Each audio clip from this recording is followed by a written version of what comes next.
key question about NITI Aayog structure. Among its 4 hubs, which one is built specifically to foster cooperation between the central and state governments? We'll explore each hub's role and zero in on the one that acts as the vital link for collaboration across India's diverse regions. Let's start with the Team India hub. This is where the states and the central government come together, collaborating closely to shape policies. It's a shared space for teamwork, where different voices meet to find common ground and drive progress. This approach helps ensure that policies reflect the needs of the whole country, not just one part. Let's look at the core focus of the Knowledge and Innovation Hub within NITI Aayog. The question asks which area it primarily targets. Is it defense technology, agricultural subsidies, the demographic dividend, or foreign direct investment? Understanding this helps us grasp the hub's role in driving innovation and knowledge-based growth in India's development strategy. We'll explore how this focus shapes policy and progress. Here, we're looking at the second correct answer. This hub targets the 15 to 64 age group, often called the demographic dividend. The idea is to build skills and capabilities within this working-age population. By doing so, we can boost productivity and ultimately increase the country's GDP. It's a strategic focus on the people who drive economic growth today and in the near future. Let's look at the 4 pillars of NITI Aayog: pro-people, proactivity, participation, and transparency. Each one plays a unique role in shaping policy and governance. The question here is, which pillar is all about anticipating and fulfilling citizen needs? Think about which approach puts citizens first, not just reacting to problems, but staying ahead of them. This helps us understand how NITI Aayog aims to serve the people proactively. Proactivity means more than just reacting. It's about anticipating what people need before they even ask. It's taking initiative and stepping in early to make a difference. When we're proactive, we create solutions ahead of time, smoothing the path for others. This mindset shifts us from waiting to leading, from responding to shaping the future. That's what makes proactivity so powerful. Now, we're looking at 4 important pillars: equality, inclusion of all, empowering, and participation. The question here is, under which of these does NITI Aayog emphasize giving women an equal role in society? Think about where the focus on equal opportunity and rights fits best. This helps us understand how the initiative frames gender equality within its broader goals. Let's keep this in mind as we explore the answer. The correct answer here is C. The empowering pillar is all about helping people become self-reliant, with a special focus on women. It's about giving them the tools, confidence, and opportunities they need to stand on their own. When empowerment takes center stage, it creates lasting change, not just for individuals, but for entire communities. Let's look at the 4 pillars of NITI Aayog: participation, equality, inclusion of all, and transparency. Each plays a vital role in how the government functions. But which one makes sure that government actions are visible and responsible? The answer lies in transparency. It's about openness, accountability, and making sure decisions aren't hidden behind closed doors. This pillar keeps the system honest and builds trust with the people. Transparency is what lets us see how government really works. It pulls back the curtain, making every action clear and open. When things are visible, accountability follows. No one's operating in the shadows. This openness builds trust, because everyone can check the process, ask questions, and hold leaders responsible. In short, transparency is the foundation for a government that serves its people honestly and fairly. Let's look at who has the authority to call together the regional councils of NITI Aayog when specific local issues need attention. Is it the President of India, the Governor of the state, the Prime Minister of India, or the Chief Minister? This question helps us understand the roles different leaders play in coordinating regional development and policy discussions through NITI Aayog's structure. It's about knowing who takes the lead in bringing these councils into action. Here, the correct answer is C. The Prime Minister calls together regional councils to address issues that affect particular areas. This approach helps focus on local challenges with targeted solutions. It's a way to bring decision-making closer to the people impacted, making governance more responsive and effective. Let's look at who represents union territories in the Governing Council of NITI Aayog. The options include the Prime Minister, members of Parliament, lieutenant governors or administrators, and chief ministers. This question helps us understand the structure of representation and the roles different leaders play in this important council. It's key to know which officials have a voice when decisions are made for union territories. Here's an important detail to remember. Union territories don't have the same representation as states. Instead, they're represented by lieutenant governors or administrators on the Governing Council. This distinction shapes how decisions are made and ensures that the unique status of union territories is respected within the broader governance framework. Keep this in mind as we move forward.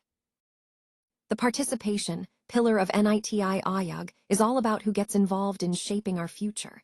Is it just government officials? Or maybe only international investors? Could it be the private sector alone? Actually, the goal is much broader. It's about including every citizen. This pillar emphasizes that real progress happens when everyone has a voice and a role to play. So the question here is, who does this pillar aim to involve? Participation means making sure every single person has a voice in how things are run. It's about involving everyone in the process of governing, not just a select few. When we talk about participation, we're talking about true engagement, where citizens aren't just observers, but active contributors shaping decisions that affect their lives. This idea is at the heart of a healthy, functioning democracy. Let's look at the question about NITI Aayog's composition. Specifically, how many ex officio members from the Union Council of Ministers can be part of this body? The options range from 2 to 10.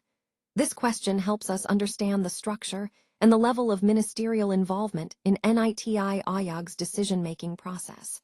It's a key detail for grasping how the government integrates different voices in policy planning. Here, we see the correct answer to the question. The Prime Minister appoints up to 4 ex officio members from the Union Council of Ministers.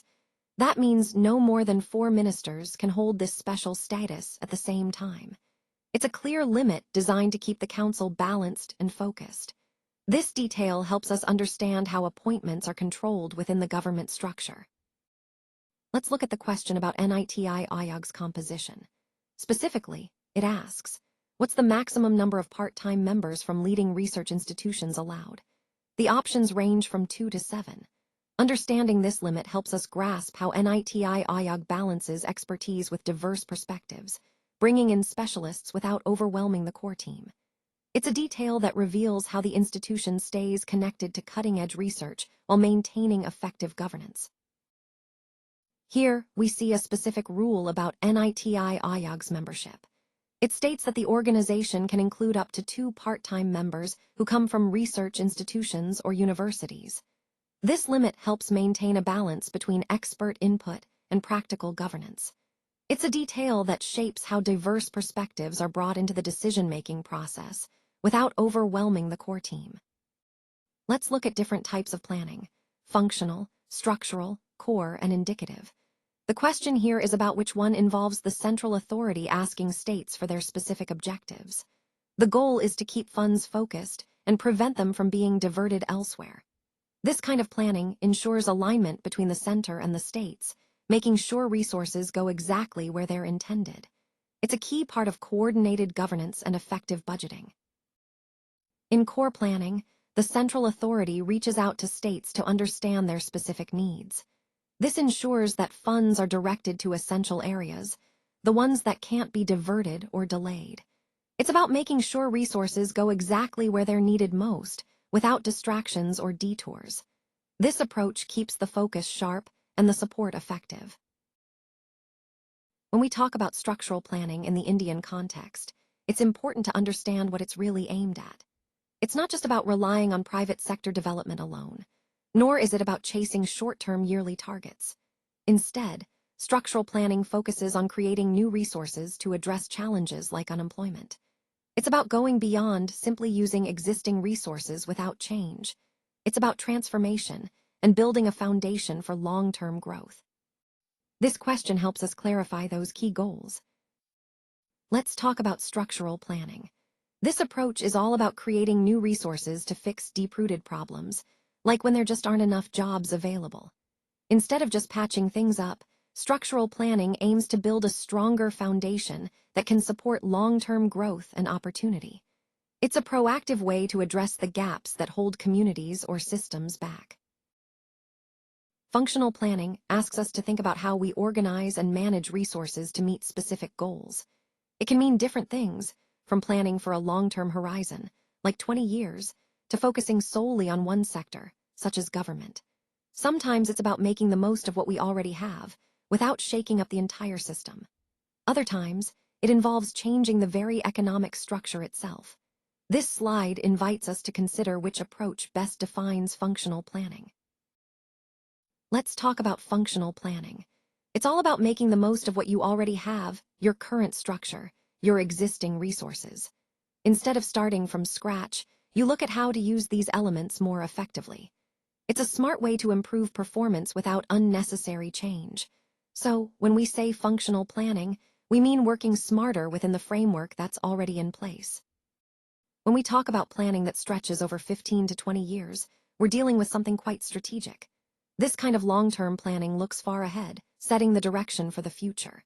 It's not about the day-to-day or even the next few years. It's about envisioning where we want to be decades from now. This approach is often called rolling planning, core planning, perspective planning, or functional planning. Each term highlights a different focus, but the key is the extended timeframe. Let's talk about perspective planning. This approach isn't about quick fixes or short-term goals. Instead, it's broad, looking far ahead, usually 15 to 20 years into the future. It's about envisioning where we want to be in the long run, setting a clear direction that guides decisions over decades. This kind of planning helps us stay focused on lasting impact, rather than just immediate results. Indicative planning can take several forms, each with a different approach to control and coordination. At one end, there's strict government control, where decisions are tightly managed. Then, we see broad guidelines that encourage cooperation between public and private sectors. Sometimes, decision-making is centralized, focusing power in a few hands. And in some cases, the goal is total self-sufficiency within 5 years. Understanding these options helps us see how planning shapes economic and social outcomes. Let's talk about indicative planning. It's a way to guide both public and private sectors without strict mandates. Instead of orders, it offers directions, a framework that helps everyone coordinate their efforts. This approach encourages collaboration, making sure different players are aligned toward common goals, while still allowing flexibility. It's about setting a shared course, not dictating every move. Decentralized planning means spreading out decision-making, rather than keeping it all in one place. So the question here is, at which level does this happen?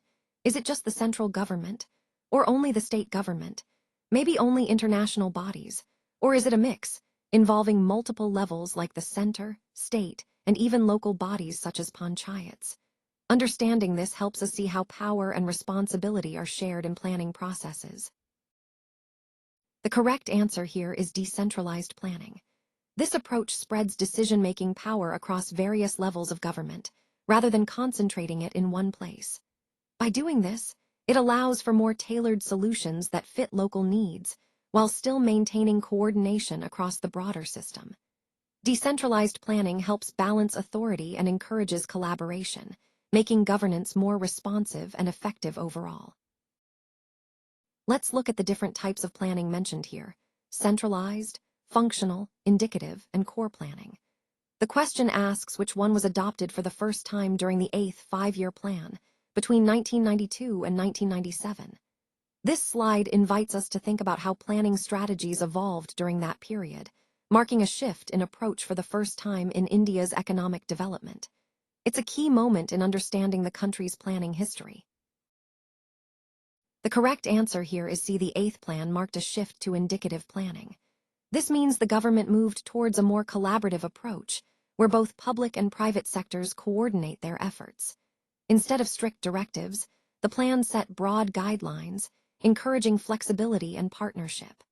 This change helped align resources and goals across different parts of the economy, aiming for more balanced and effective development. Let's break down what net national product at factor cost really means. It's a technical term that's closely related to a country's overall economic output.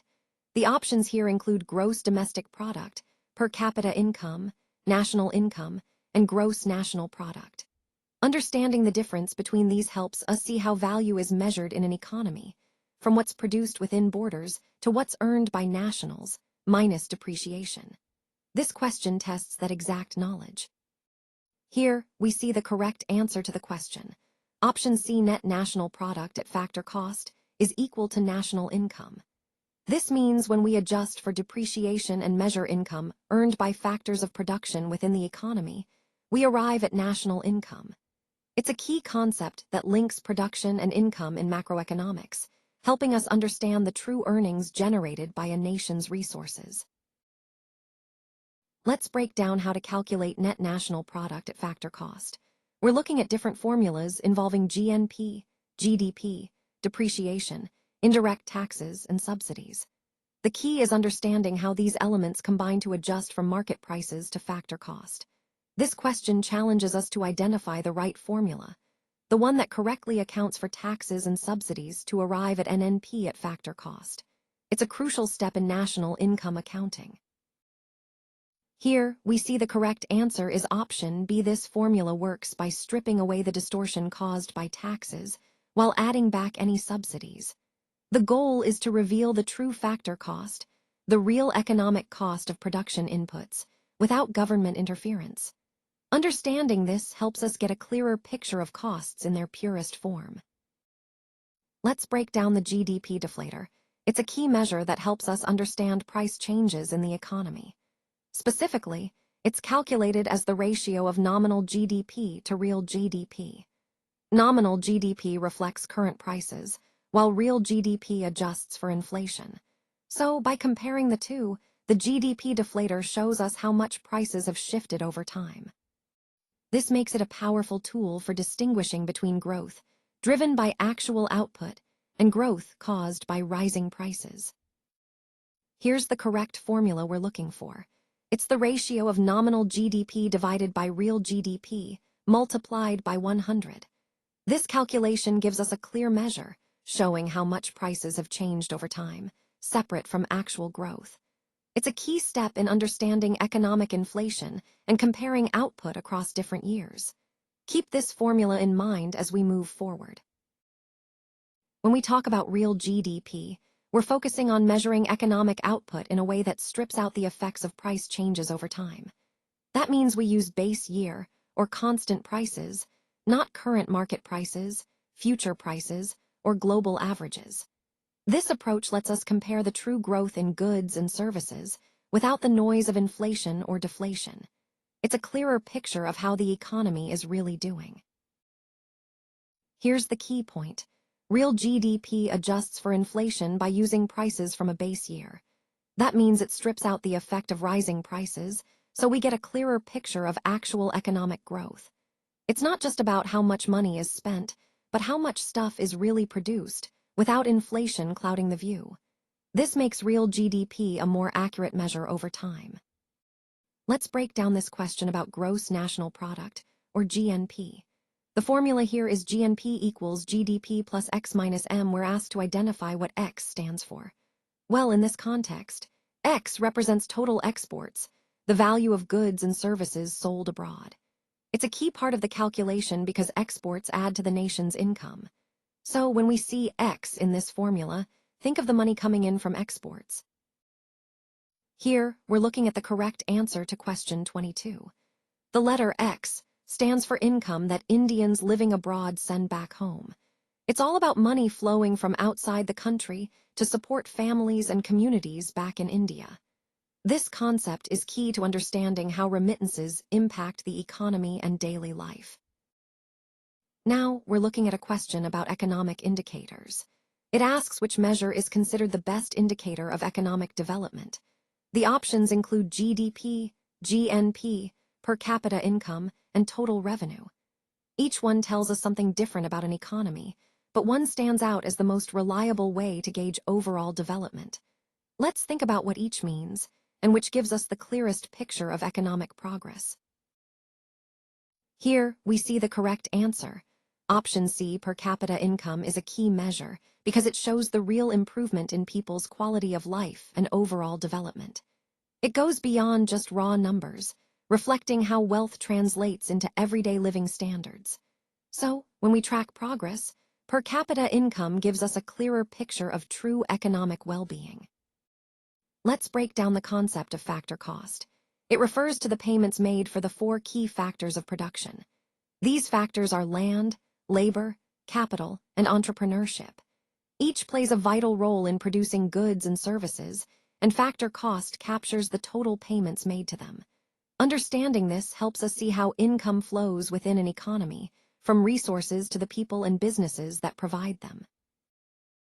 Here, we see the 4 primary factors that are essential for any production. These elements form the foundation, the core ingredients you need to get things moving. Without them, the process just can't start.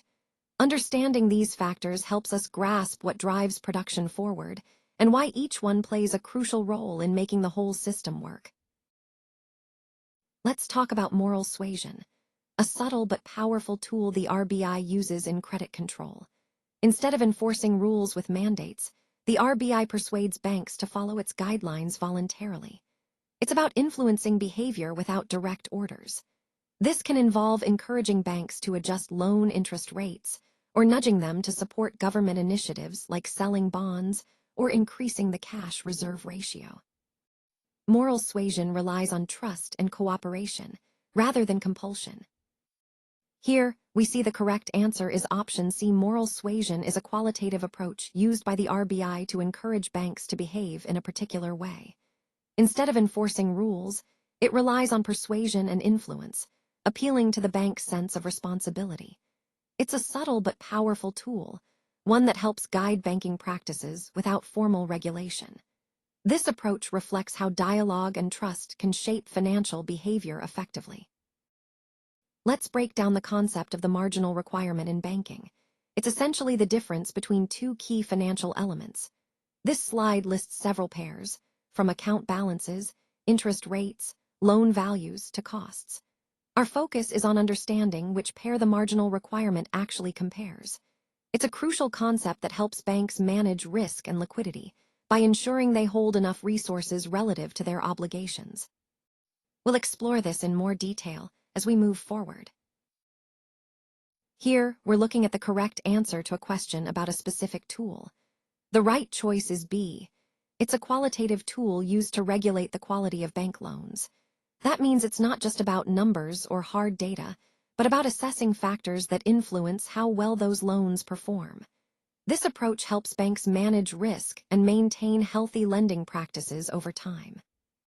Here, we're looking at different monetary policies the Reserve Bank of India might use to control inflation. The options range from cheap money policy to tight or dear money policy, and even expansionary or loose money policy. The key question is, which of these approaches helps keep inflation in check? Understanding the difference between these policies is crucial because each one influences the economy in very different ways. Let's explore which policy is the right tool for managing inflation effectively. Here, we see the correct answer is option B. In a dear money policy, the Reserve Bank of India raises interest rates. Why? To reduce the money supply. When borrowing costs go up, people and businesses borrow less. That slows down spending and helps control inflation. It's a classic tool to keep the economy from overheating. Let's take a moment to look at some common tools used in credit control. We have the bank rate, cash reserve ratio, statutory liquidity ratio, and credit rationing. Now, the question here is, which one of these is not a quantitative method? In other words, which doesn't rely on numbers or limits to control credit? This helps us understand how different policies influence the economy in distinct ways. Here, we see the correct answer is number 28. Option C. Credit rationing isn't just about numbers or strict limits. It's a qualitative, selective approach. That means lenders don't just look at quantities or rates. They carefully choose who gets credit based on more nuanced factors. It's a way to manage risk by being selective, not just by setting hard caps. This idea helps us understand how credit decisions are made beyond simple calculations. Let's break down what the reverse repo rate really means. It's the rate at which the central bank, the RBI, borrows money from commercial banks. In other words, when banks have excess funds, they lend it to the RBI and earn interest at this rate. This is different from the repo rate, where banks borrow from the RBI. Understanding this helps us see how the central bank manages liquidity in the economy. Here, we're looking at the correct answer. Option B, this tells us that the rate in question is what the Reserve Bank of India pays to banks when they park their extra funds with the central bank. In other words, it's the interest the RBI offers to banks for keeping their surplus money safe with them. This rate plays a key role in managing liquidity in the banking system. Let's talk about the Marginal Standing Facility, or MSF. It's a tool banks use when they need to borrow funds quickly. But for how long? The options range from 1 day to 14 days, 90 days, or even a full year. The key point here is understanding the typical borrowing period under MSF. It's designed for short-term liquidity needs, not long-term loans. So which duration fits best? Let's clarify what MSF really means. It stands for Marginal Standing Facility, and it's basically a borrowing window for banks, but just overnight.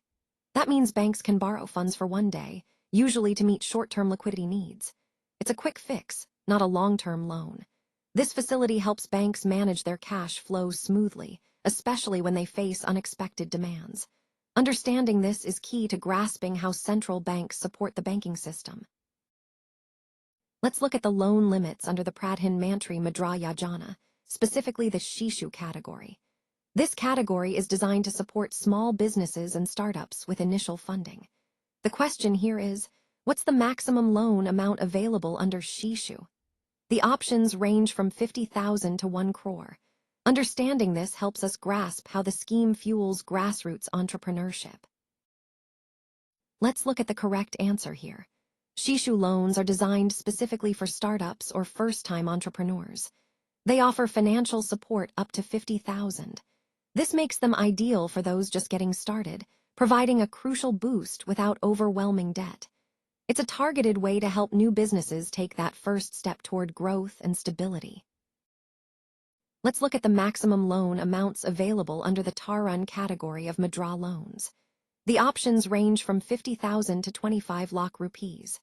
The question here is, what's the highest loan amount you can get in this specific category? Understanding these limits helps us see how the scheme supports different levels of entrepreneurship and business growth. Let's keep this in mind as we explore the details further. Here, we see the correct answer is number 32. Taran falls into the highest income bracket, which ranges from 5 lakh to 10 lakh. This means Taran's earnings place him at the top tier within this specific range, setting him apart from others in lower brackets. Understanding these brackets helps us see how income levels are categorized and compared. This slide asks us to think about who the Stand Up India scheme is designed to support. It's a question about the specific groups eligible for loans under this initiative. The options include general category men, SC, SD, and women, only agricultural farmers, and NRIs. Understanding which groups this scheme targets helps us see how it aims to promote entrepreneurship among underrepresented communities. Let's explore which of these groups Stand Up India focuses on.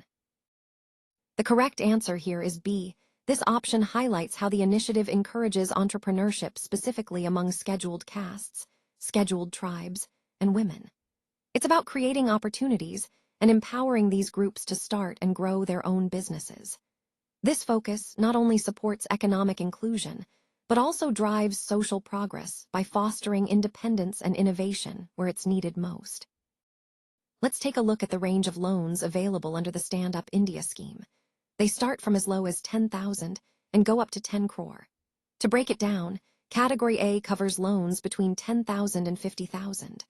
Category B spans from 50,000 to 10 lakh. Then, Category C ranges from 10 lakh to 1 crore. Finally, Category D includes loans from 1 crore up to 10 crore. This structure helps support a wide variety of entrepreneurs.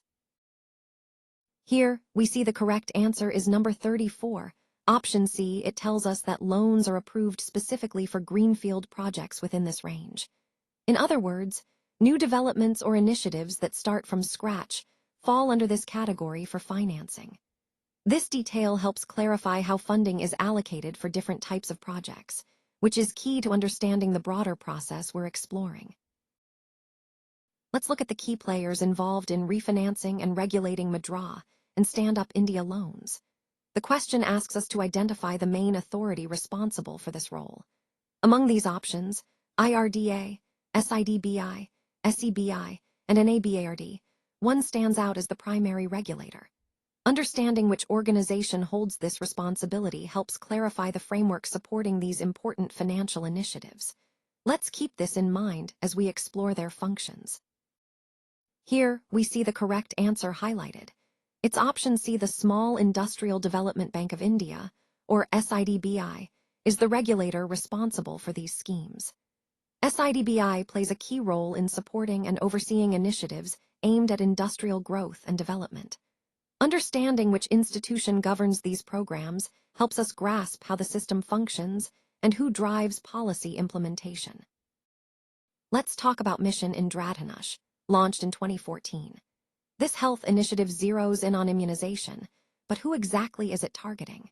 Is it senior citizens, only girls, children under 2 years, and pregnant women, or industrial workers? The focus here is on protecting the most vulnerable groups through vaccination, aiming to boost immunity and prevent disease in those who need it most. Understanding this helps us see how targeted health programs can make a real difference. The correct answer here is C. It focuses on achieving full immunization for both mothers and children. This approach aims to protect the most vulnerable by ensuring they receive all necessary vaccines. It's a comprehensive strategy designed to build strong immunity early on, reducing the risk of preventable diseases in families and communities. Let's take a moment to think about Mission Indradhanush. It's a major public health initiative aimed at protecting children from vaccine-preventable diseases. But how many diseases did it originally focus on? Was it 5, 7, 10, or even 12? This question helps us recall the scope of the mission and its targeted impact on immunization coverage. Keep that number in mind as we explore its outcomes and challenges. Let's look at the correct answer here. It's option B. The original mission focused on 7 major diseases. Among these were polio, tuberculosis, and measles. These were the key targets because they posed serious threats worldwide. Understanding this helps us see how the mission was shaped and why certain diseases got priority in the fight for global health. Let's look at the PMWANI scheme launched in 2020. Its goal is to expand internet access across the country. It focuses on providing Wi-Fi access in public places, especially through public data offices. This initiative is about connecting more people, especially in areas that need it most. While other efforts like solar power or free water are important, PMWANI specifically targets digital connectivity through public Wi-Fi. It's a big step toward bridging the digital divide. Here, we see the correct answer to question 38. PMWANI stands for Public Wi-Fi Access Network Interface. It's a framework designed to expand public Wi-Fi access across India, making connectivity more accessible and affordable. Understanding this term is key to grasping how the initiative aims to bridge the digital divide through widespread, easy-to-use Wi-Fi networks. Let's talk about MGNREGA, the Mahatma Gandhi National Rural Employment Guarantee Act. One of its key features is the number of days of guaranteed employment it promises to rural households. The question here is, how many days does it guarantee? Is it 50, 100, 150, or 200 days? This figure is crucial because it reflects the government's commitment to providing consistent work and income security in rural areas. Understanding this helps us grasp the program's impact on livelihoods. Here's the correct answer, option B. It guarantees 100 days of unskilled manual work every year. That's a significant commitment, and it shapes how we think about labor and resource allocation. This detail helps us understand the broader impact of the policy or system we're examining. It's not just about numbers. It's about what those numbers mean in real-world effort. Under the MGNREGA scheme, if work isn't provided within 15 days, the applicant has certain rights. They're entitled to receive double wages in the next cycle. This ensures a safety net, encouraging timely employment. It's a key part of the law's promise to guarantee work or compensation, protecting workers from unnecessary delays. This slide highlights that important commitment. Here's the correct answer. They start receiving a daily unemployment allowance from the 16th day. This means there's a waiting period before the benefits kick in, but once it does, it's a steady daily support. Understanding this timing is key to knowing how the system works and what to expect when you're between jobs. Let's talk about market structures and how sellers behave within them. The question here is, in which market structure is the seller a true price taker? That means they have no control over the price and must accept the market rate as given. We're looking at 4 options: monopoly, monopolistic competition, perfect competition, and oligopoly. Think about where sellers face the most competition and the least power to set prices. That's the key to answering this question. Here's the key idea. In perfect competition, no single firm can set its own price. They're price takers, which means they have to accept whatever the market sets. There's no room to negotiate or influence the price. It's all determined by supply and demand. This keeps the market efficient and competitive, with firms focusing on minimizing costs rather than trying to control prices. Let's talk about market structures where a few big players really matter. When we hear interdependence between firms, it points to a market where each company's decisions affect the others. This isn't about perfect competition or a single monopoly. Instead, it's about an oligopoly, a market dominated by a handful of large firms, each watching the others closely, reacting and adapting. That's where interdependence thrives. The correct answer here is 42. In an oligopoly, what one firm does, especially when it comes to pricing and output, directly impacts its competitors. These firms don't act in isolation.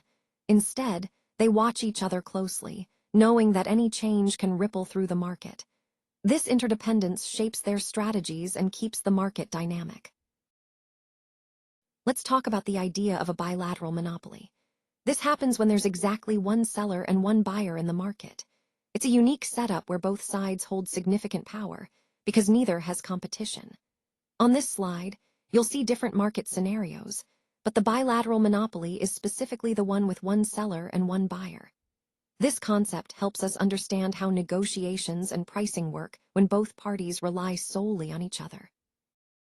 Here, we're looking at a correct answer that highlights a specific example: a single company working with just one labor union. This situation simplifies negotiations and agreements, since there's only one group representing the workers. It's a clear case where both sides can focus on direct communication and collaboration, without the complications of multiple unions or competing interests. This example helps us understand how labor relations can function smoothly under certain conditions. Let's talk about product differentiation. That's when companies make their products stand out through branding and advertising. This strategy is a key feature of monopolistic competition. Unlike perfect competition, where products are identical, here businesses try to create unique identities to attract customers. It's not quite a monopoly, where one firm dominates, nor an oligopoly, where a few firms control the market. Instead, it's a competitive market with many players, each offering something a little different. Here, the correct answer is number 44, option C. It tells us that firms sell products that are quite similar, but they set themselves apart through branding. So, it's not about huge differences in the product itself. Instead, it's the way companies create a unique identity, a story, or an image around what they offer. That's how they stand out in a crowded market and connect with customers on a deeper level. Let's take a moment to understand what monopsony means. The question gives us 4 options: a single seller, a single buyer, 2 sellers, or 2 buyers. The key here is to focus on the buyer side of the market. A monopsony is when there's only one buyer, giving them significant power over sellers. It's the buyer's version of a monopoly. So the correct answer is a single buyer. Here, we're looking at the concept of a market with a single buyer, known as a monopsony. This means there's only one buyer for a product or service, giving that buyer significant power over sellers. It's the opposite of a monopoly, where there's only one seller. Understanding this helps us see how market dynamics shift when buyer power dominates. Let's talk about the kink demand curve, a concept used to explain why prices tend to stay rigid in certain markets. This curve is most commonly associated with oligopoly markets, where a few firms dominate. In these markets, companies are hesitant to change prices because they expect rivals to react, which keeps prices stable. So, when you see a kink demand curve, think oligopoly. It's all about the strategic interdependence between a small number of competitors. Here, we see the correct answer, option C. It highlights why companies in an oligopoly tend to avoid changing their prices. When just a few firms dominate a market, any price change can trigger a reaction from competitors. That often leads to price wars, which hurt everyone's profits. So, they prefer to keep prices stable, focusing instead on other ways to compete. This insight helps us understand the delicate balance in oligopolistic markets. Let's break down what laissez-faire literally means. It's a French term, and it's all about non-interference, the idea that the government should leave the economy alone. So, it's not about high government control or equal wealth distribution. Instead, it's about minimal intervention, letting markets operate freely without heavy-handed rules. This concept is key to understanding different economic philosophies and how governments choose to engage with their economies. The correct answer here is C. It captures the core philosophy behind a free market capitalist economy. This idea centers on the belief that markets, when left to operate freely, guide resources and decisions most efficiently. It's about trusting individuals and businesses to respond to supply and demand without excessive interference. That's the foundation of how this economic system is designed to work. Let's take a closer look at different market structures. The question here is about which one features a homogeneous product. That means the product is identical across all sellers. We have 4 options: monopoly, monopolistic competition, perfect competition, and oligopoly. Understanding where products are truly identical helps us see how competition works and how prices get set in each market type. So, which one fits that description? Here's the correct answer. All products in perfect competition are identical. That means no matter where you buy, the product is exactly the same. There's no difference in quality, features, or brand. This uniformity is what keeps prices competitive and prevents any single seller from gaining an advantage. It's a key idea that helps us understand how perfectly competitive markets function. Let's talk about dumping, a term you might have heard in trade discussions. Dumping happens when a product is sold in a foreign market at a price that's lower than usual.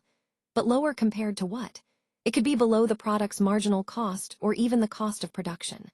Sometimes, it's higher than the domestic price or fixed by the government. Understanding these distinctions helps us see why dumping can disrupt markets and spark trade disputes. Here, we're looking at why a company might choose a particular strategy. Often, it's about capturing market share in foreign countries. The goal is to grow their presence abroad while also pushing out local competitors. This approach can be aggressive, but it's a common tactic to establish dominance in new markets. Let's unpack what consumer sovereignty really means. It's the idea that consumers have the power to decide what gets produced. Their choices shape the market. So, it's not about producers or the government calling the shots. Instead, it's consumers who hold the key, guiding production through their preferences and spending. This concept puts the consumer right at the center of economic decision-making. Here, we see the idea that in a capitalist economy, what consumers want really drives what gets made. Simply put, businesses produce goods and services based on the choices and demands of people like us. This means consumer preferences hold a lot of power. They shape markets and influence how resources are allocated. It's a core principle that keeps the economy responsive and dynamic. Zero-based budgeting is a method that challenges the usual way we plan finances. Instead of assuming last year's budget as a starting point, every project begins with a clean slate, a fresh evaluation each year. It means no automatic carryovers or assumptions. We don't just print money to cover gaps, and we avoid planning only for the short term. This approach forces us to justify every dollar, making budgets more intentional and aligned with current priorities. Here, we're looking at the principle that every expense needs a fresh justification each year. This means no assumptions, no rolling over budgets automatically. Instead, each item is carefully examined and must prove its value all over again. It's a strict approach, but it helps keep spending focused and efficient. This method ensures resources are allocated based on current needs, not past habits. When we talk about deficit financing, we're really asking what happens when a government spends more than it earns. Usually, this leads to inflation. That's when prices start rising because there's more money chasing the same amount of goods. Sometimes, it can cause a decrease in the money supply or even deflation, but inflation is the most common outcome. Surplus revenue, on the other hand, is less likely in this scenario.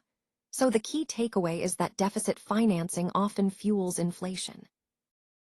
When a government prints more money to cover a budget gap, it's not just about having extra cash on hand. This action actually increases the overall money supply in the economy.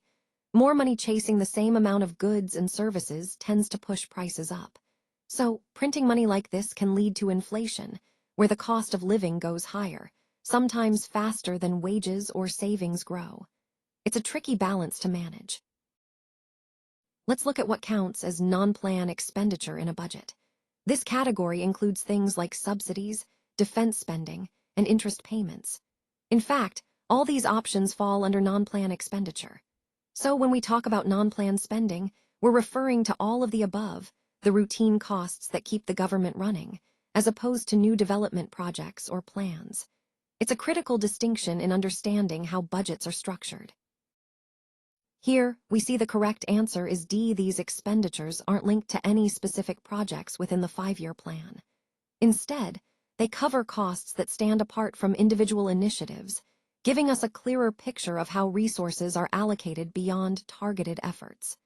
Understanding this distinction helps us track spending more accurately and plan for broader financial needs. Let's look at a key question about fiscal policy in India.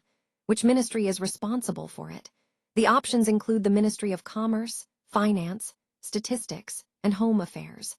Fiscal policy deals with government revenue and expenditure, so understanding which ministry handles it is crucial for grasping how economic decisions are made. Think about the roles these ministries play before choosing the right answer. The correct answer here is C. The Finance Ministry is responsible for managing the government's revenue and expenditure. In other words, they handle the money coming in and going out, making sure the budget stays balanced and public funds are used wisely. This role is crucial for the overall economic health and stability of the country. Let's break down what happens when government spending outpaces its revenue on the current account. This situation is called a budget deficit, or deficit budgeting. It means the government is spending more than it's bringing in. On the other hand, if spending and revenue are equal, that's a balanced budget. A capital surplus or trade surplus refers to different parts of the economy, but here, the focus is on the current account and government finances. Here, we see the correct answer is option B. This tells us we're dealing with a deficit situation, meaning there's a shortfall that needs to be covered. Because of that, financing becomes necessary. It's a key point to understand. When resources don't quite match demands, we have to find a way to bridge that gap. That's what this answer highlights. Performance budgeting is all about focusing on results. Instead of just looking at how much was spent before, it asks a deeper question. What did we actually achieve with the funds? It's not about giving money only to the top performers or cutting taxes to zero. It's about measuring real outcomes and making decisions based on actual performance. That's the core idea behind performance budgeting. The correct answer here is B. It links the budget to the results of the projects. This means we're not just spending money blindly, we're making sure every dollar connects back to what the project actually achieves. It's about accountability and making budgets work smarter, not just bigger. When budgets align with results, we get clearer insights and better outcomes. Let's look at a question about different types of taxes. We're asked which tax is charged on the value added at each stage of production. Among the options, income tax, wealth tax, professional tax, and VAT or value-added tax, only one fits this description. It's a tax that's collected incrementally as a product moves through the supply chain. Think carefully about how each tax works and which one matches this specific role. Let's talk about why VAT is applied at every stage where value is added to a product. This means it's not just a one-time tax at the end of the process. Instead, VAT is charged each time the product moves through production or distribution, capturing the added value at every step. This approach helps ensure the tax is fair and consistent, avoiding tax on tax and keeping the system balanced. Let's take a look at the different names for special drawing rights, or SDRs. They're sometimes called digital silver, paper gold, plastic gold, or virtual money. Each term highlights a different way people think about SDRs, as a form of currency, a digital asset, or a kind of international money reserve. This question helps us understand the various perspectives on how SDRs function in the global financial system. Let's clarify what SDRs really are. Special drawing rights, or SDRs, serve as highly liquid international reserve assets created by the IMF. They're not just theoretical numbers. They act as a kind of global currency reserve that countries can use to bolster their own reserves. This makes them a unique and flexible tool in international finance, helping stabilize economies when needed. Understanding this helps us see why SDRs matter on the world stage. Let's look at a question about the World Bank's different arms. Which one is called the soft loan window? We have 4 options here: MIGA, IFC, IDA, and IBRD. Each plays a unique role, but only one is known for providing loans on softer terms, lower interest rates, longer repayment periods. This question helps us understand how the World Bank supports countries at different stages of development. It's a key part of grasping international finance and aid. Here's the correct answer. The IDA offers interest-free or very low-interest credits to its member countries. This means it helps nations access funds without the heavy burden of high interest rates. It's a way to support development while keeping repayment manageable. This approach makes a real difference for countries that need financial help but can't afford traditional loans. Let's look at the TRIPS agreement under the World Trade Organization. It's all about intellectual property rights, protecting inventions, trademarks, and creative works across borders. It's not focused on trade in textiles, agricultural subsidies, or investment measures. Instead, TRIPS sets the global rules to ensure innovation and creativity are respected and rewarded worldwide. This helps balance trade with protecting ideas and products. Here's a quick fact to keep in mind. TRIPS stands for Trade-Related Aspects of Intellectual Property Rights. It's a key agreement that sets the baseline rules for protecting intellectual property across countries involved in global trade. Knowing this helps us understand how international policies shape innovation and creativity worldwide. Let's talk about autarky in an economy. Autarky means a country aims to be completely self-sufficient, no reliance on imports or international trade. It's about producing everything it needs within its own borders. This approach contrasts sharply with high dependency on imports or active participation in open market operations. So, when you hear autarky, think self-sufficiency, standing alone economically without leaning on the global market. Let's talk about autarky. It means a completely closed economy, one that doesn't trade or interact with others. Everything needed is produced internally, with no imports or exports. This idea is rare in practice but important to understand, especially when we consider how economies connect and depend on each other in today's world. So when you hear autarky, think self-sufficiency taken to the extreme. The Heckscher-Rollin model helps us understand why countries trade with each other. It suggests that trade happens because countries have different factor endowments. That means the resources they have in abundance, like land, labor, or capital. These differences create opportunities for specialization and exchange. So, when countries focus on what they have plenty of, they trade for what they lack, making everyone better off in the process. Here's a key idea about how countries trade. They tend to export goods that they can make using resources they have plenty of. It's all about taking advantage of what's locally abundant, whether that's land, labor, or raw materials. This way, countries focus on what they do best, making trade more efficient for everyone involved. Let's talk about the World Bank Group's MIGA branch. Its main role isn't about loans or hunger relief. Instead, MIGA focuses on providing guarantees for foreign direct investment. It helps settle investment disputes, giving investors confidence to put their money into projects around the world. So, while it doesn't give interest-free loans or directly reduce hunger, MIGA plays a crucial part in supporting global investment and economic growth. Here, we see the correct answer. C. MIGA promotes foreign direct investment, or FDI, in developing countries. This means MIGA helps attract investment from abroad to support growth and development where it's needed most. It's a key part of how international organizations drive economic progress in emerging markets. Let's look at a question about international organizations and their roles. We're asked which one provides loans specifically for balance of payment crises. The options are the WTO, ADB, IMF, and UNCTAD. Think about which organization is known for stepping in when countries face short-term financial difficulties that affect their ability to pay for imports or service debt. This question helps us understand the distinct functions these global institutions play in economic stability. The correct answer here is C. The IMF's main job is to stabilize the international monetary system. It does this by helping countries manage balance of payments crises when they can't pay for essential imports or service their debts. In other words, the IMF steps in to provide financial support and guidance, aiming to keep the global economy steady and prevent disruptions from spreading. This role is central to its mission. Let's look at a key moment in financial history, the establishment of the Reserve Bank of India. Several commissions and committees played roles in shaping India's economic policies. But which one actually recommended setting up the RBI back in 1926? Was it the Hilton-Young Commission, the Narasimham Committee, the Simon Commission, or the Radhakrishnan Commission? This question helps us connect the dots between policy advice and the creation of one of India's most important institutions. Let's look at the connection between the RBI and a key commission.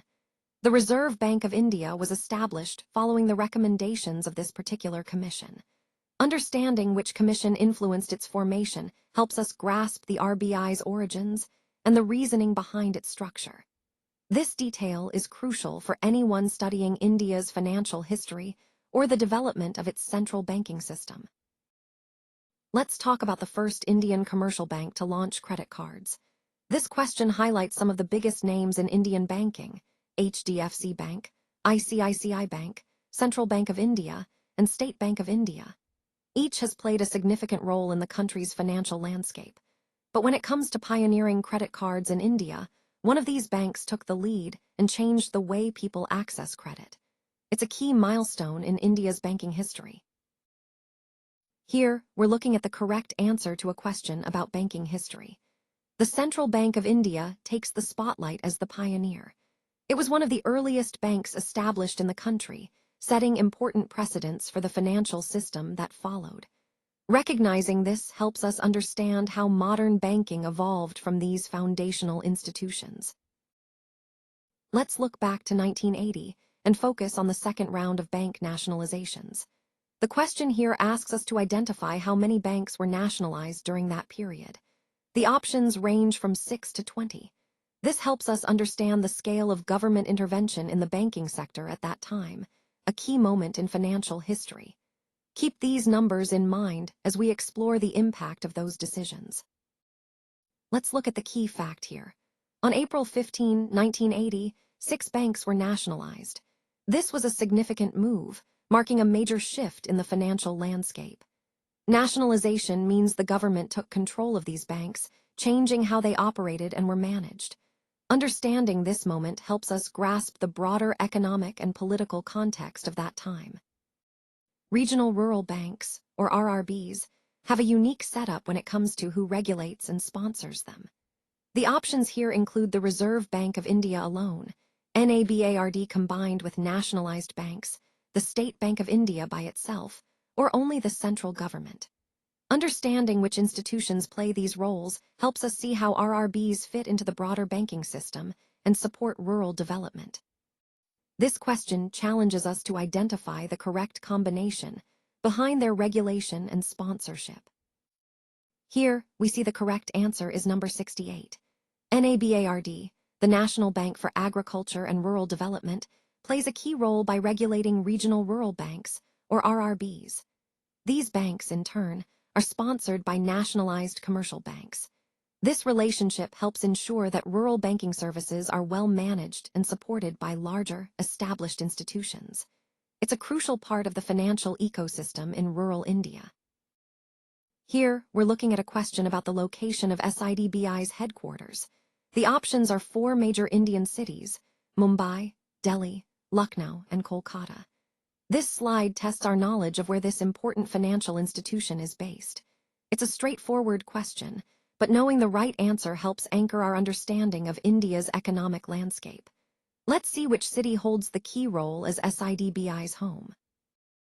Let's clear up a common question about the Small Industrial Development Bank of India.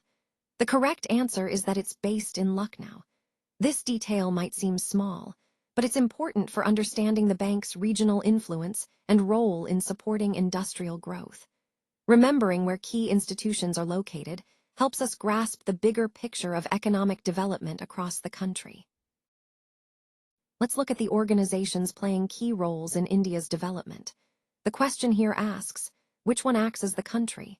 Think tank. We've got the RBI, SEBI, NITI Aayog, and the Finance Commission.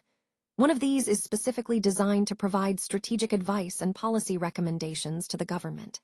It's a crucial role, shaping long-term plans and guiding decision-making at the highest level.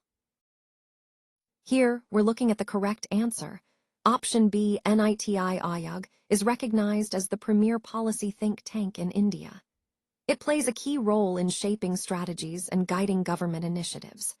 Understanding its function helps us see how policy ideas move from concept to action, driving development and innovation across the country.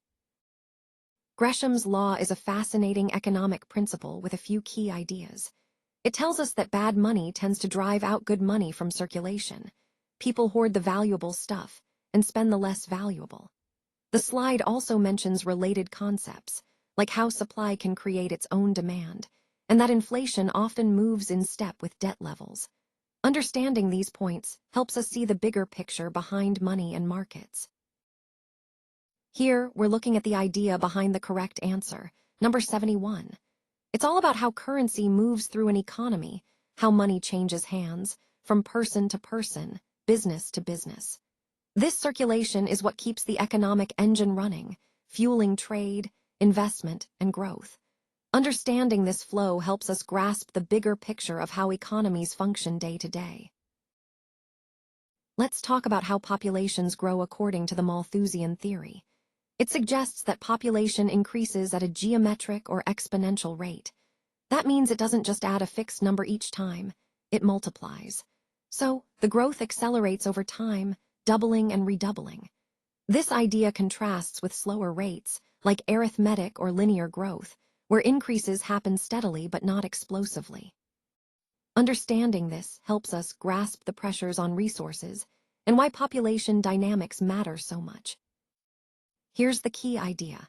Population tends to grow exponentially, doubling each time 2, 4, 8, and so on. Meanwhile, food production increases much more slowly, in a straight line, 1, 2, 3. This difference creates a gap that can lead to serious challenges in meeting everyone's needs. Understanding this contrast is crucial when we think about sustainability and resource management. In population theory, positive checks are factors that increase mortality and keep population growth in balance. These include things like war, epidemics, and famine, all harsh realities that reduce numbers through higher death rates. On the other hand, factors like contraception and late marriages don't fall under positive checks because they work by limiting births, not increasing deaths. So when we talk about positive checks, we're focusing on the forces that directly raise mortality. Here, we're looking at the correct answer, number 73.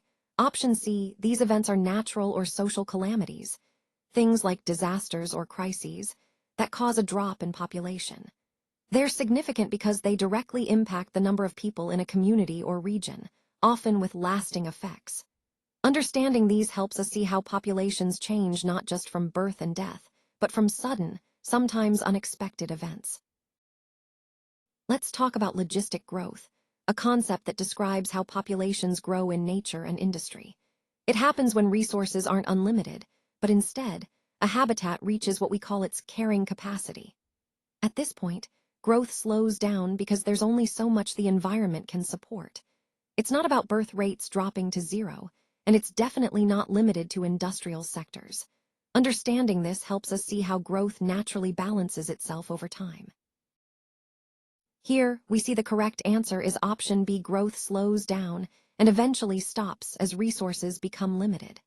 This highlights a key concept. No system can grow forever without hitting some kind of boundary. Resources like food, space, or energy run out, and that naturally puts the brakes on growth. It's a fundamental principle in understanding how populations or businesses evolve over time.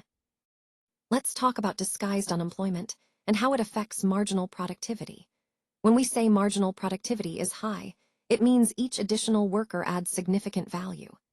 At the other end, zero or negative marginal productivity means extra workers aren't really contributing, sometimes even dragging productivity down. Disguised unemployment happens when there are more workers than needed, so their marginal productivity is zero or negative. It's a hidden problem that can seriously impact efficiency. Here, we're looking at why adding more workers doesn't always boost total output. Sometimes, throwing more people at a task just doesn't work. It can lead to overcrowding, confusion, or inefficiencies that actually hold things back. So the key takeaway is this: more hands don't automatically mean more results. It's about how those workers fit into the bigger picture. Let's talk about frictional unemployment. It's the kind of unemployment that happens when people are temporarily between jobs. Maybe they're switching careers or looking for a better fit. It's not caused by high taxes or weather conditions, and it's definitely different from long-term unemployment. Frictional unemployment is a natural part of the job market. It shows that people are moving, changing, and searching for new opportunities. Here, we're looking at what the correct answer means.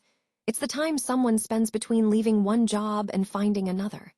That gap, it's a crucial measure.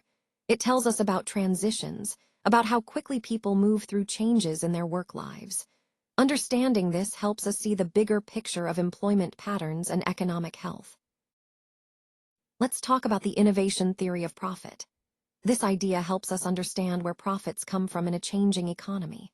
The question here is, who proposed this theory? Was it Adam Smith, J.M. Keynes, David Ricardo, or Joseph Schumpeter? One of these thinkers connected profit directly to innovation, the new ideas and technologies that shake up markets and create value. We'll explore who that was and why it matters. Joseph Schumpeter made a powerful argument that innovation is the real engine behind profit. It's not just about cutting costs or working harder. Instead, it's about creating something new, something better. Innovation shakes up markets, opens new opportunities, and drives profits in ways that old methods simply can't match. This idea helps us see why staying creative and forward-thinking is essential for lasting success. Let's look at who collects the professional tax. It could be the central government, the state government, the Gram Panchayat, or the RBI. This question helps us understand the layers of authority involved in tax collection. Knowing which level handles this tax is key to grasping how local and national governments manage revenue. Let's keep this in mind as we explore how taxes flow through different government bodies. Here, the correct answer is option B. It's a state-level direct tax.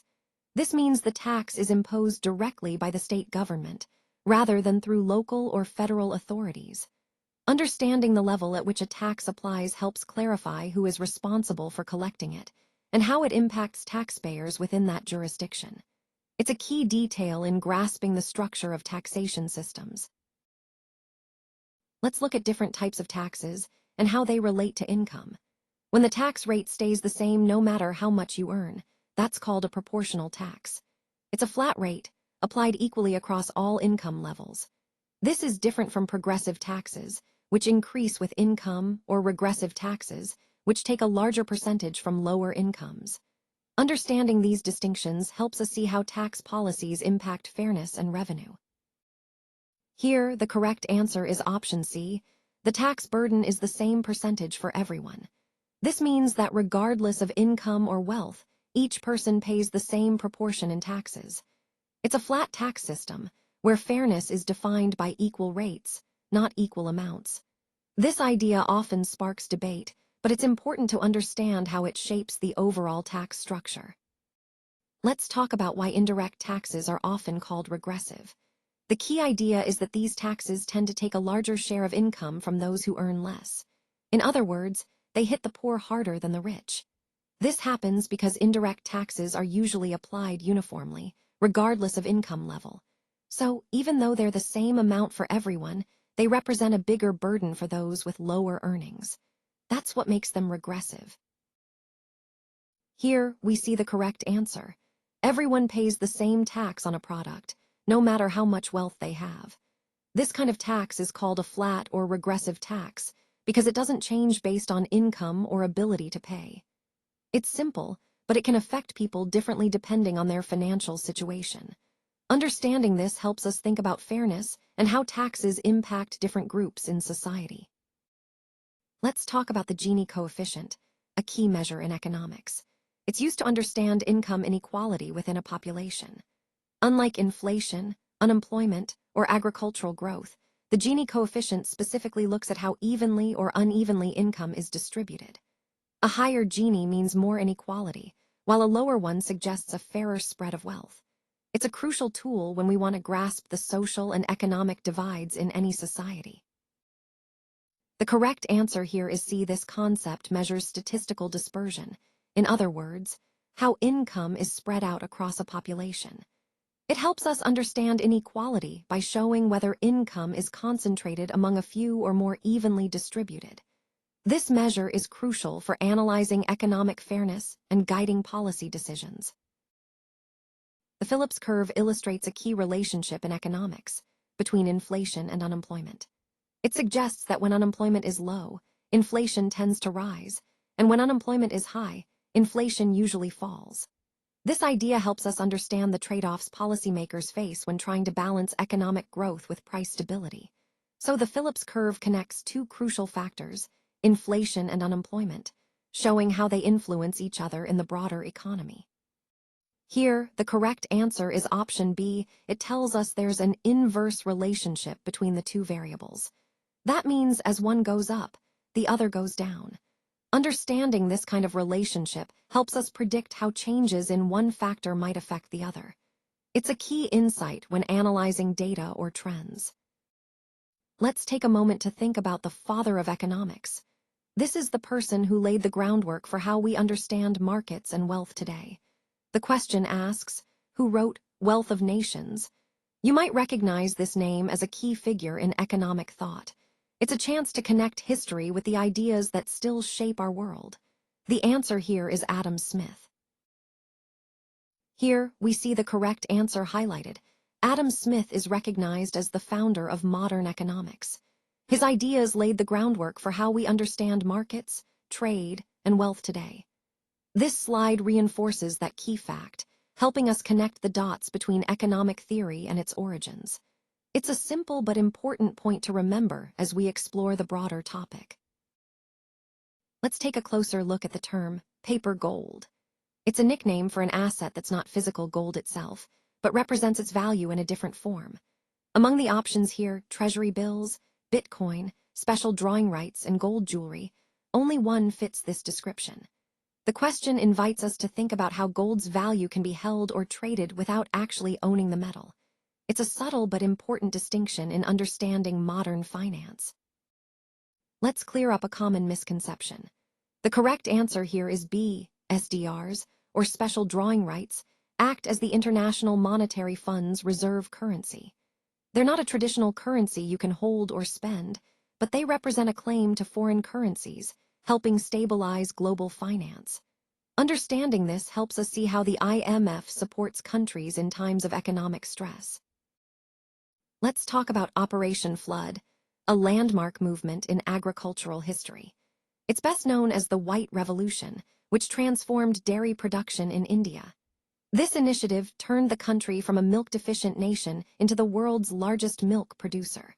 So, when you hear Operation Flood, think White Revolution, a powerful example of how focused development can change lives and economies. The correct answer here is B. This was the program aimed at boosting milk production in India.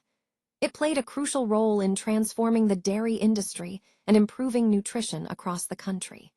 Understanding this initiative helps us see how targeted programs can create lasting impact in agriculture and public health. Let's look at a key figure in India's agricultural history. The question asks, who is known as the father of the White Revolution in India? This revolution transformed milk production and made India self-sufficient in dairy. Among the options, one name stands out for pioneering this movement. We'll explore the contributions behind this title and why it matters.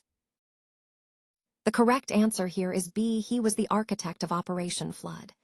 This initiative transformed India's dairy industry, turning the country into the world's largest milk producer.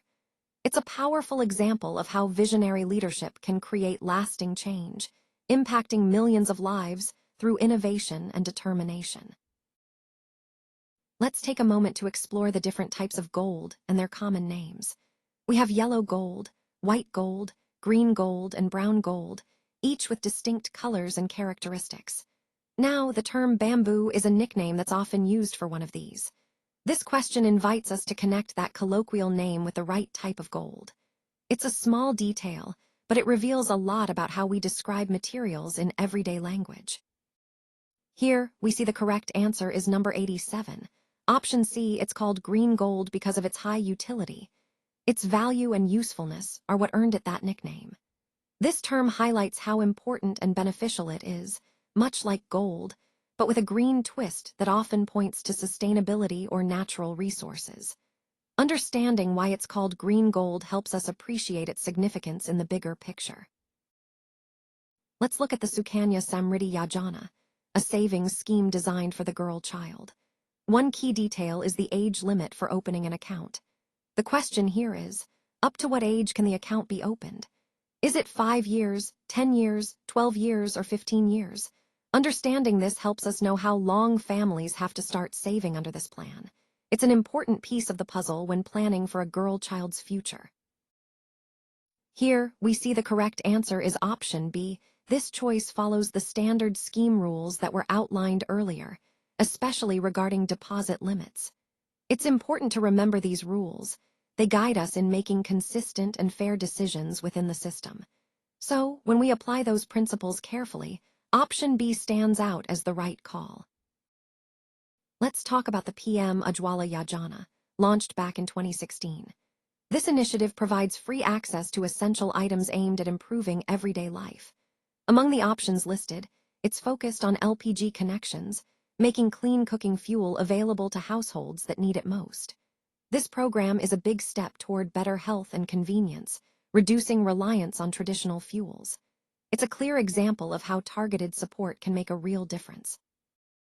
Here, we see the correct answer is option B.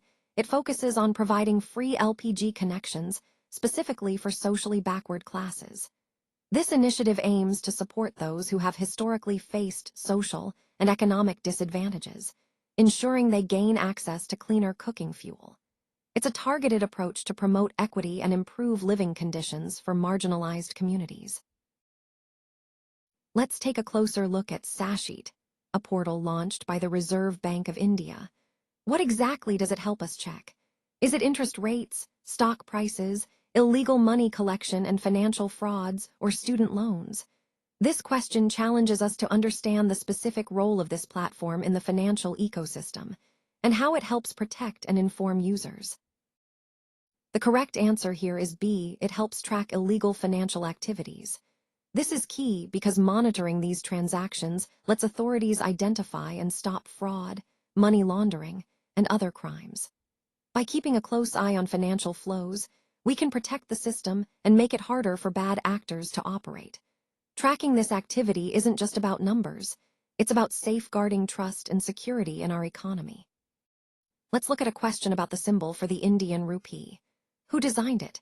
The options include some well-known figures: Raghuram Rajan, D. Udaya Kumar, Manmohan Singh, and C.D. Deshmukh.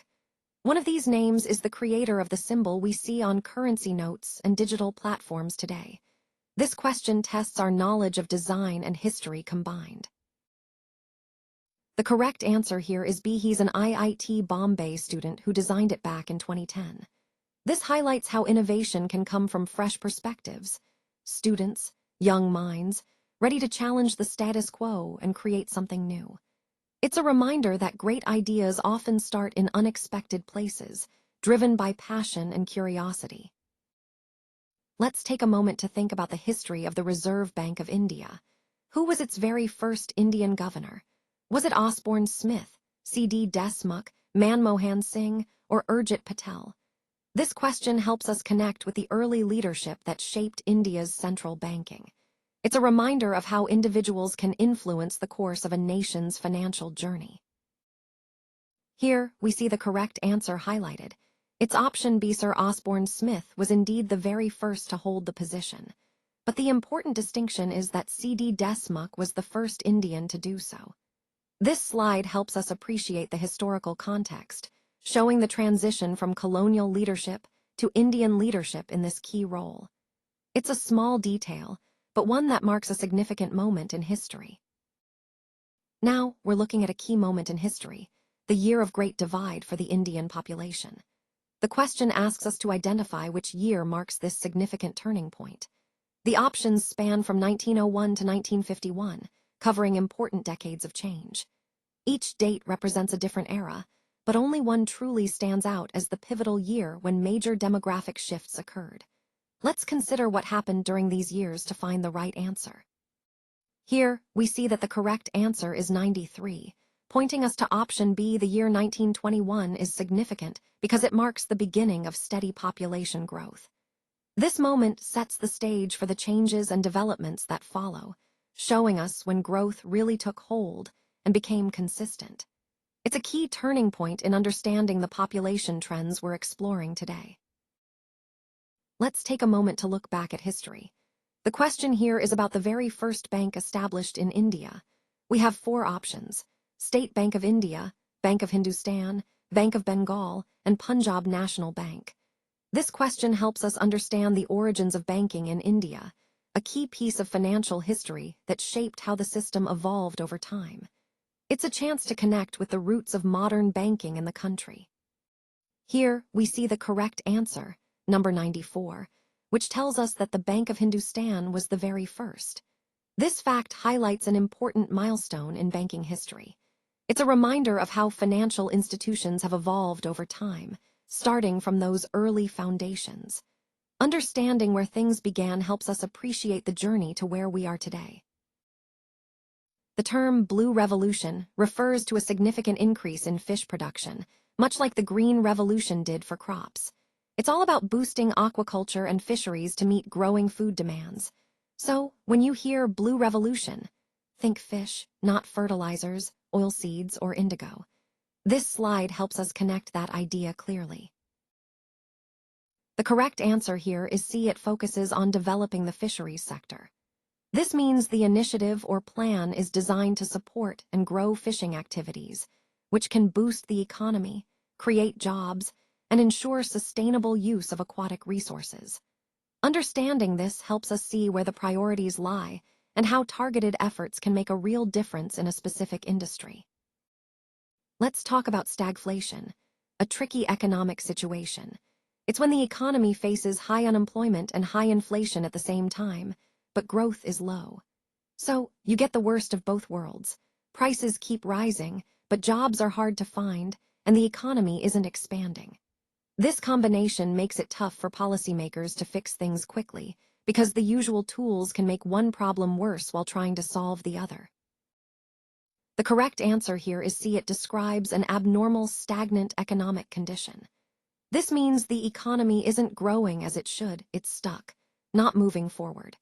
Understanding this helps us recognize when an economy is trapped in a state that's neither expanding nor contracting significantly, but simply stagnant in a way that's unusual or problematic. Let's take a moment to look back at the foundation of the first five-year plan. It was built on a specific economic model, one that shaped the approach to development and investment. The question here is, which model was it? Was it the Mahalanobis model, the Harrod-Damar model, the Gagel model, or the Solow model? Understanding this helps us see the priorities and strategies that guided early planning efforts. The correct answer here is number 97. Option B, it focused primarily on agriculture. This tells us that the main emphasis was on farming and cultivation, rather than other sectors or industries. Understanding this focus helps us see where priorities were set and what shaped the development in that context. It's a key detail that clarifies the main thrust of the subject we're exploring. Let's look at how the focus on inclusive growth evolved over time.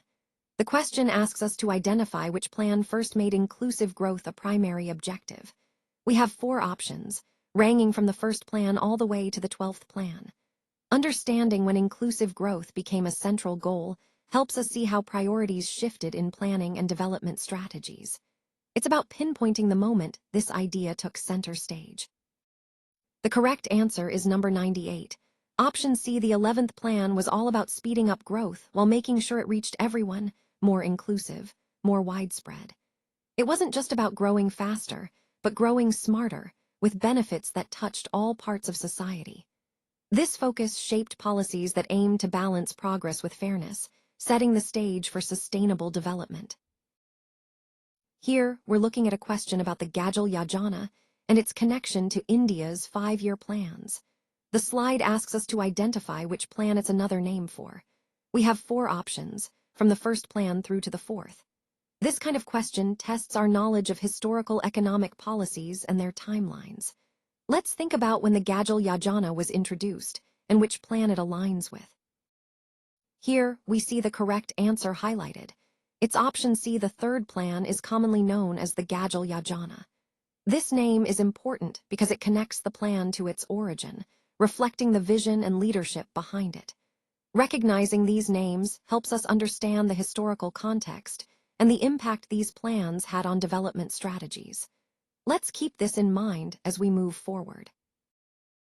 Let's take a moment to think about India's economy and the sectors that drive it. We have 4 main categories here: primary, secondary, tertiary, and mining.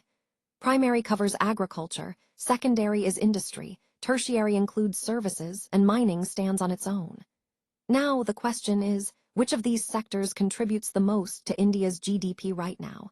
It's a key point to understand how the economy is structured today.